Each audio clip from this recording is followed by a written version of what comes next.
Orient bell tiles studio से आप देख रहे हैं एबीपी न्यूज। गुड मॉर्निंग, नमस्कार, बहुत स्वागत है आप सभी का। आप देख रहे हैं एबीपी न्यूज, आपके साथ मैं हूं अपर्णा। मौसम वक्त हो गया है न्यूज एट 7 का और अब बड़ी खबर का रुख करें। बड़ी खबर बता रहे हैं, यूपी के सीएम योगी का घुसपैठियों को लेकर बड़ा बयान सामने आया है। रोहिंग्या और बांग्लादेशी घुसपैठियों के खिलाफ कार्रवाई, घुसपैठियों के खिलाफ निर्णायक कार्रवाई शुरू की गई है।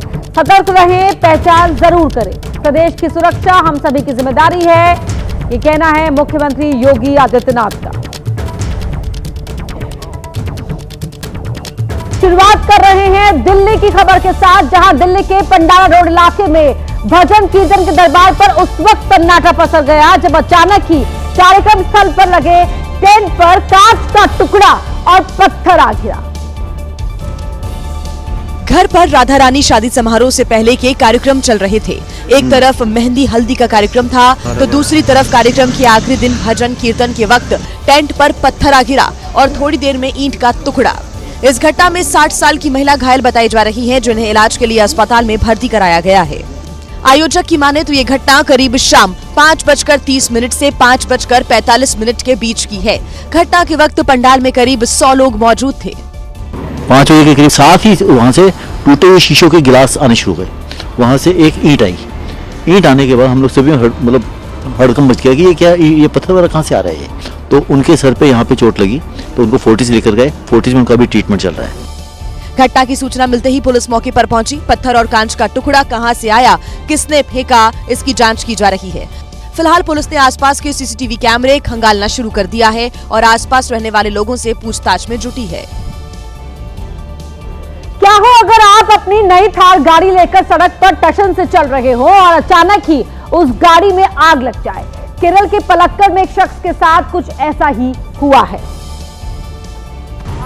कार को खरीदे सिर्फ 3 दिन हुए थे, अचानक धुआं निकलने लगा और पल भर में ही पूरी कार आग की लपटों में घिर गई। कार में ड्राइवर समेत 2 और लोग सवार थे, जिन्होंने कूदकर अपनी जान बचाई। हादसा कोझिकोड पलक्कड़ नेशनल हाईवे पर करीब 4:30 बजे हुआ।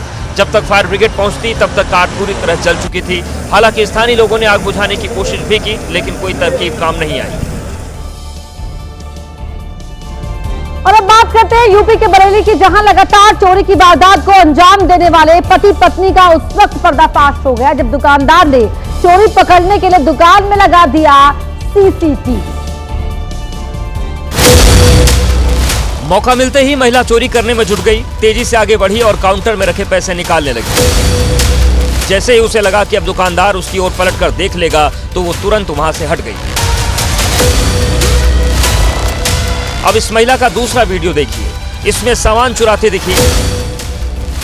तीसरे वीडियो में भी इसने यही काम किया। दुकानदार को भनक नहीं लगी और हाथ साफ कर दिया। लेकिन ये यही नहीं रुकी, अब चौथा वीडियो देखिए। दुकानदार की आंखों में धूल झोंकने वाली ये महिला कुर्सी के पास काउंटर के नीचे बैठकर कीमती सामान निकालने लगी। इसे लगा कि इस बार भी अपने मंसूबे में कामयाब हो जाएगी, लेकिन इसकी सारी करतूतें वहां लगे सीसीटीवी कैमरे में कैद हो रही हैं। बरेली के बारादरी क्षेत्र की कपास कॉलोनी में इस दुकान में ये महिला अपने पति के साथ लंबे वक्त से आती थी। चोरी करने के बाद चली जाती थी, लेकिन दुकानदार पकड़ नहीं पाता था। चोरी से परेशान दुकानदार ने बंटी बबली को पकड़ने के लिए दुकान में सीसीटीवी कैमरे लगा दिए और फिर क्या था, कैमरे ने इन्हें पकड़ लिया और इनका भंडाफोड़ हो गया। बात करते हैं महाराष्ट्र की, जहां के नासिक से इनोवा कार खाई में गिर गई। कार में सवार 5 लोगों की मौत हो गई। कार सवार सप्तशृंगी देवी के दर्शन कर लौट रहे थे, तभी ये हादसा हो गया। कार यहां से गिरी और पलटी खाते हुए कई 100 फीट गहरी खाई में चली गई। कार के खाई में गिरते ही वहां पर अफरा तफरी मच गई।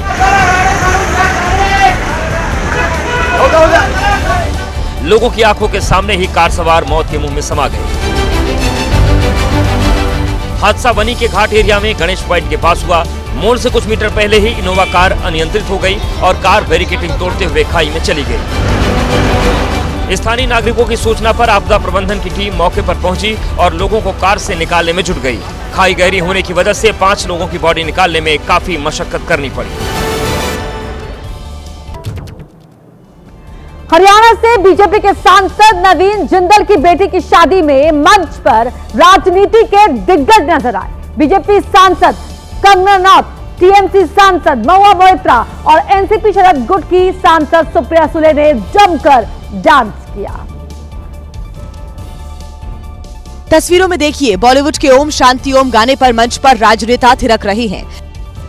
सियासी मुद्दों पर एक दूसरे को खरी खोटी सुनाने वाले सांसद मंच पर एक साथ डांस कर रहे हैं। ये मौका था बीजेपी सांसद नवीन जिंदल की बेटी की शादी का, जहां महिला सांसदों ने अपने डांस से समारोह में अलग रंग भर दिए। डांस का वीडियो सोशल मीडिया पर खूब वायरल हो रहा है और लोग भी सभी को एक साथ नाचते देखकर हैरान हो रहे हैं। जम्मू कश्मीर में इन दिनों जगह जगह बर्फबारी से कड़ाके की सर्दी हो गई है। आलम यह है कि तापमान माइनस पे पहुंच गया है और लोग अपने घरों में कैद हो गए। तस्वीरें कश्मीर के गांदरबल और लद्दाख के बीच 0 पॉइंट की हैं, जहां रुई के फव्वारों की तरह बर्फबारी हुई है। कैमरे में कैद तस्वीरें इलाके में ठंड को बयां कर रही हैं। बर्फबारी से सड़कों पर बर्फ जम गई है तो वहीं फिसलन भी बढ़ गई है। लगातार बर्फबारी के चलते चारों तरफ बर्फ की सफेद चादर बिछ गई है। तापमान में भारी गिरावट तो है ही, साथ ही आने जाने की परेशानी भी बढ़ गई है। मौसम वैज्ञानिकों के मुताबिक बर्फबारी का सिलसिला अगले कुछ दिनों तक जारी रहेगा। ऐसे में लोगों से बेवजह घरों से ना निकलने की अपील भी की गई है। इलाके में हुई ताजा बर्फबारी से लोगों का ठंड से बुरा हाल है। और अब बात करते हैं जयपुर की, जहां चंद सेकंड में एक बिल्डिंग मलबे के ढेर में तब्दील हो गई। जिस बिल्डिंग को गिराया गया वो बिल्डिंग निर्माणाधीन थी और कई दिन से एक तरफ झुकी हुई थी।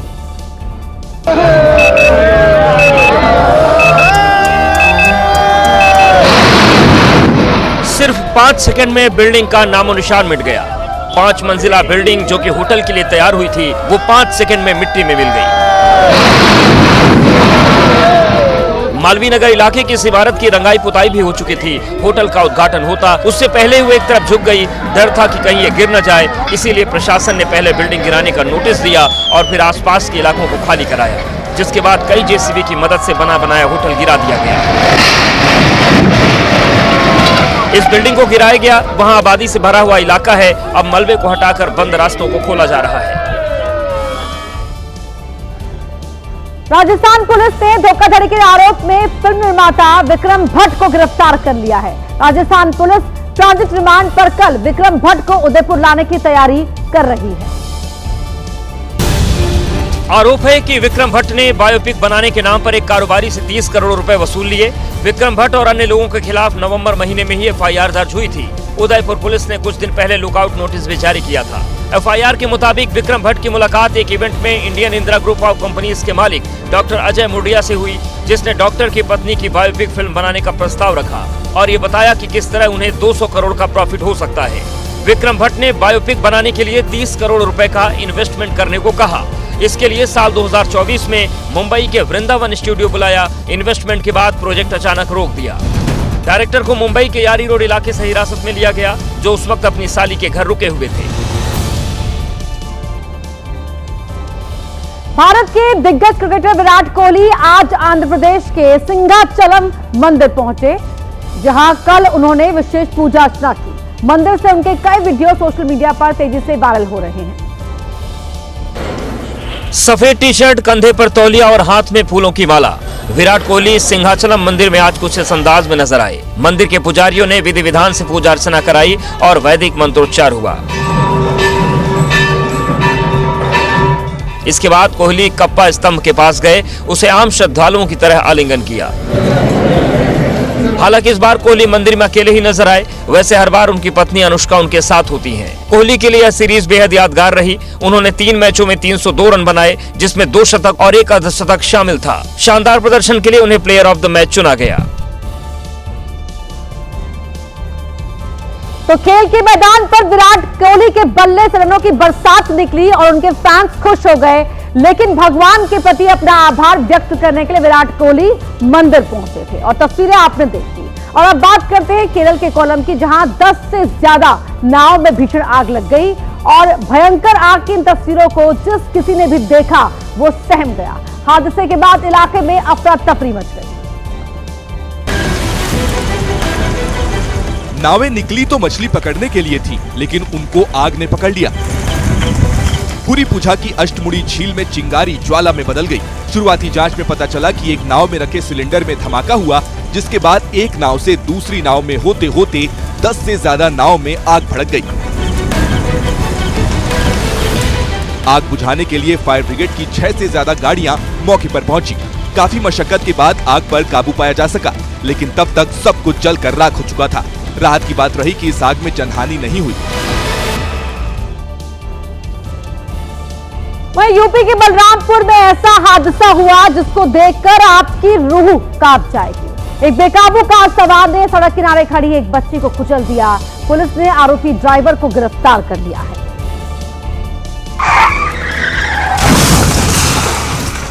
हादसा ऐसा जिसको देखकर किसी की भी सांसें फूल जाए। दूसरे की जल्दबाजी कैसे किसी और की जिंदगी पर भारी पड़ जाती है, उसका जीता जागता उदाहरण है ये डरावना वीडियो। सीसीटीवी में एक कार कट से राइट साइड गली में घुसती दिखी, तभी दूसरी कार ने लेफ्ट साइड की तरफ स्टीयरिंग घुमा दी। लेफ्ट से आई इस कार सवार को पता नहीं किस बात की जल्दबाजी थी, उसने कार को जोरदार टक्कर मारी। टक्कर तो टक्कर, इस दौरान मासूम बच्ची भी उसकी चपेट में आ गई, लेकिन वो नहीं रुका। ब्रेक की जगह उसका पैर तो रेस पर था। इस दौरान चीख पुकार मच गई। लोगों ने गंभीर रूप से घायल बच्ची को अस्पताल पहुंचाया, जहां से उसको गोंडा के बड़े अस्पताल में रेफर कर दिया गया। मध्य प्रदेश के नरसिंहपुर में भी तेज रफ्तार का कहर देखने को मिला है। वहां एक बेकाबू कार की चपेट में आने से एक व्यक्ति गंभीर रूप से घायल हो गया। जहां कार ने उस शख्स को ऐसी टक्कर मारी कि वो हवा में उछला और फिर काफी दूर जाकर गिरा। टक्कर इतनी जोरदार थी कि वो युवक गंभीर रूप से जख्मी हो गया।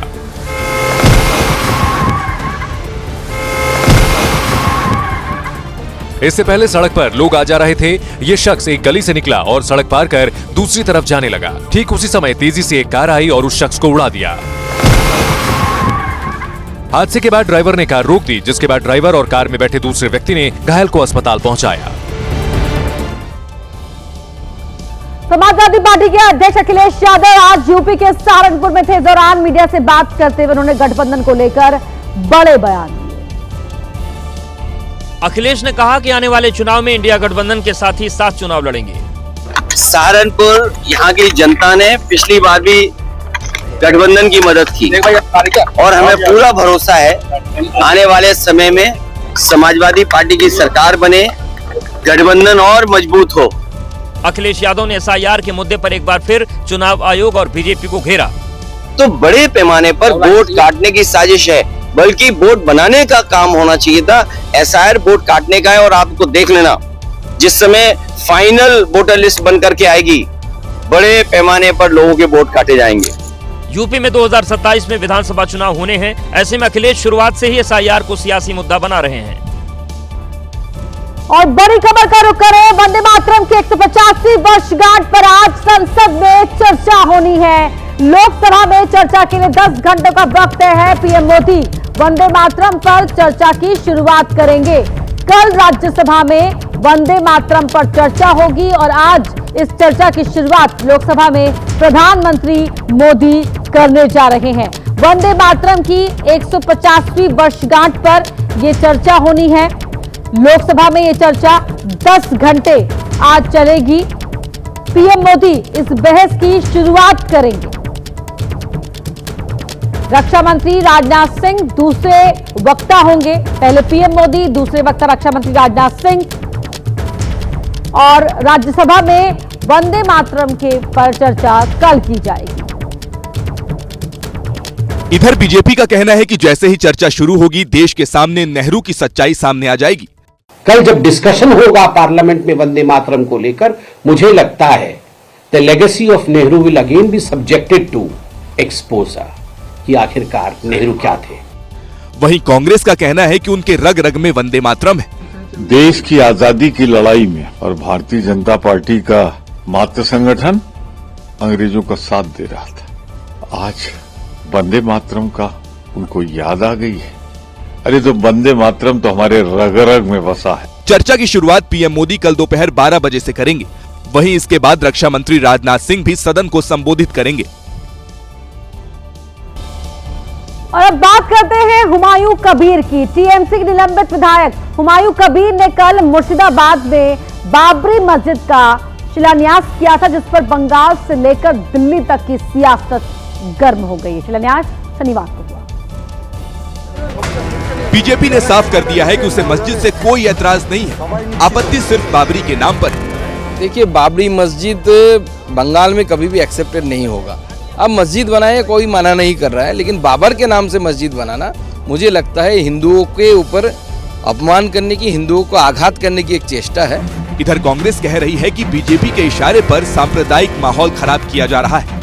2019 में भाजपा का झंडा लेकर के चुनाव लड़ रहे थे, तब तुम्हें बाबरी मस्जिद की शहादत याद नहीं आ रही थी? बाबरी मस्जिद के शहीद करने वाले लोगों का झंडा उठा करके तुम दौड़े जा रहे थे। हालांकि टीएमसी कह रही है कि मस्जिद बनाना निजी फैसला है। सांप्रदायिक राजनीति में कभी भी तृणमूल कांग्रेस या पश्चिम बंगाल की जो जनता है विश्वास नहीं रहा। यहाँ पे हम लोग सब धर्मों को सम्मान देते हैं। वहीं हुमायूं कबीर ने ऐलान किया है कि वो 22 दिसंबर को पार्टी का ऐलान करेंगे और असदुद्दीन ओवैसी के साथ मिलकर चुनाव लड़ेंगे।